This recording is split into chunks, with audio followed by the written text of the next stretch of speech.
Sementara itu pemirsa, pemerintah Aceh baru mampu menyediakan 5% atau sekitar 38.000 butir telur ayam ras dari kebutuhan 1,8 juta butir telur ayam setiap harinya di Provinsi Aceh.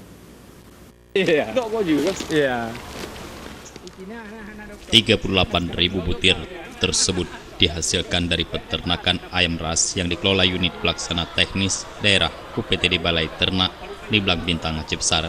Telur yang dihasilkan dari peternakan ini paling tidak sudah bisa memenuhi kebutuhan telur di Banda Aceh dan Aceh Besar. Kepala Dinas Peternakan Aceh, Rahmandi, saat meninjau pusat peternakan ayam ras milik Dinas Peternakan Aceh di Kampung Data Makmum, Blang Bintang menyebutkan, untuk kebutuhan telur ayam ras di Banda Aceh dan Aceh Besar juga berasal dari peternakan milik masyarakat di Blang Bintang dan Janto. Sedangkan untuk mencukupi kebutuhan telur di Aceh dipasok dari Medan, Sumatera Utara.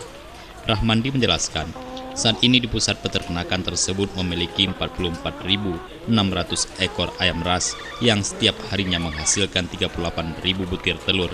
Ia menyatakan untuk meningkatkan produksi telur akan menambah 30.000 ekor ayam ras lagi tahun ini. Kalau untuk luas kandang ini kira-kira sudah cukup 10 hektar. Karena di Sari juga ada kandang close-house, cuman harapan kita ke depannya dari pemerintah Aceh ini ada penambahan jumlah ayam betelur. Nah, jadi kita harapkan hendaknya kita punya minimal 100.000 untuk tahun 2018, 100.000 ekor.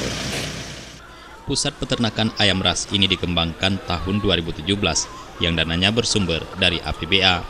Di lokasi peternakan ini juga sudah selesai dibangun pabrik pakan ternak ayam ras. Dijadwalkan akhir Juli ini pabrik pakan tersebut mulai beroperasi dan berproduksi.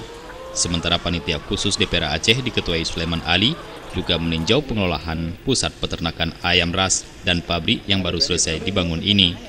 Jufrizal dan Faisal, Aceh TV.